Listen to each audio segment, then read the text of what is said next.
you guys, welcome to May Talks Herbs.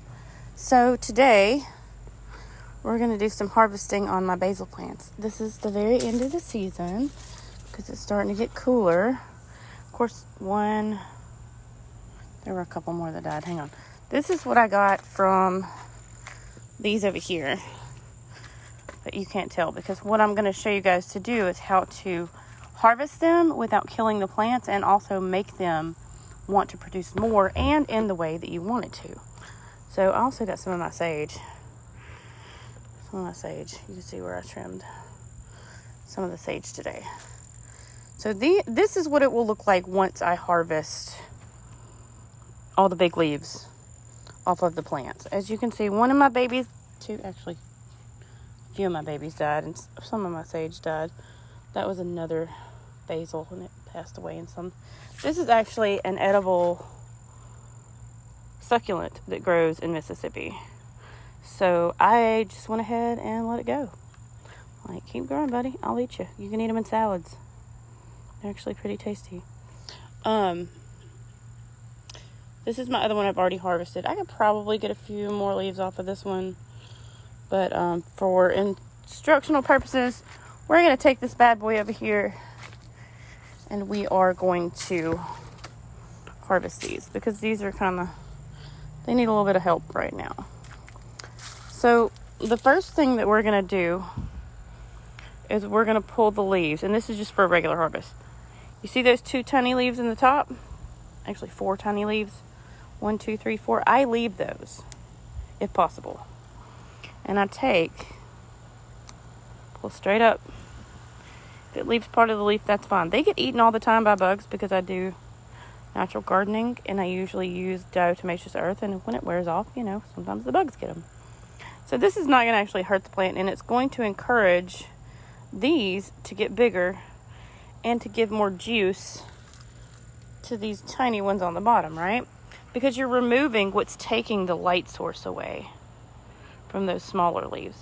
So now what we're also going to do, and I'll show you guys on this side over here, we're going to see if this lightens it up enough it can stand. But what I do is I take all the big leaves, try and leave as many of those little bitty ones as I possibly can. It's hard to do this one-handed.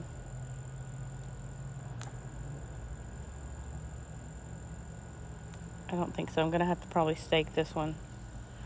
But I think the whole thing just got heavy. But do you see how some of these are getting long? Just go ahead and grab those. The bigger they are, the spicier they are usually, which is a big deal to some people. But by doing this, you also take some weight off of the plant. I usually pick top to bottom just to make sure I'm leaving enough room for the sunlight to get through to the leaves on the very bottom, because these little ones that are hiding inside, what will happen once I get all these off, I'll actually get that sunlight and grow bigger. And every time you pick these leaves, 2 more comes up. It's just the way the plant grows. So what I'm going to show you guys, I'm not going to dredge y'all through plucking all of these. You just pull straight up. You'll feel the snap. Sometimes you end up taking a couple of these, but that's okay, and I'm going to tell you why. Okay, like these over here, see how these getting a little bit too tall. It's going to start pulling the plant down. So what you do, if you want the plant to bush out instead of going up, is you can just do it with 2 fingers. You take 2 fingers, put your thumb in the middle, and you pop that whole top off. Now what that's going to do, and you do that on all of them, on everyone on the top, in the areas that you want the plant to bush out more. Like these over here, pulling the whole top off of. This one, look how big those are. Look at this. Do y'all see how big these leaves are? They're just huge. And they'll get that big if you let them. But we're getting close to the end of the season. So I'm getting ready to bring these inside. Try and save them through the winter. I may not be able to, so we'll see. But see, like these down here, I'm going to pull off the sides because I want those to stay and bush out a little bit bigger. But do you see there's little bitty ones growing in the middle? Even after I pulled the top off, there's more in each individual section. See, there's one right there, and there'll be one in the next section, and at the next section, and that's how it works. So any time that you want the plant to bush out, especially if it has a flower up here, right? Mine did not flower this year. Whoop. You just pop that top off. Go ahead and pop the top off. And it'll actually send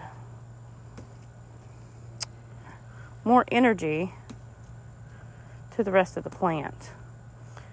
Because you're not necessarily hurting it by harvesting it. You're actually just showing it how you need it to grow. And that's another thing I'll do is with my fingernail. If I can't get it to pull off easy and I think I'm going to strip it, I will take my fingernail, I'll just press it into it lightly and it just snaps right off. And that's how I get whole basil harvested for you guys. Also, this is another little plant that I have. I have a huge one on the side of my house. These cacti are edible. So I have a couple of them, you know, just in case the economy tanks. And I've heard they are pretty good. I've been looking up recipes for them. Golly, that one's big. But yeah, these are my basil plants. This is how I take care of them. And like I said, see, this one's starting to look stripped. They look so sad when I get done with them. But it's actually better for them because then they produce more. I've gotten about 6 or 7 harvests off of these plants this year. So, I know for a fact this technique works. I didn't learn it anywhere. I just kind of figured it out by observing the plant and seeing how it grew and how I could actually not just murder it every time. I'll get that. I don't waste any of these. How I could, you know, not strip its only way to produce what it needed for the entire plant. I was very sparse when I started picking them at first, and then I realized how beneficial it is to these to just leave the little ones. Leave the little ones. Give them a chance to grow, because now all these tiny ones will grow big like these other ones. This one might need staking.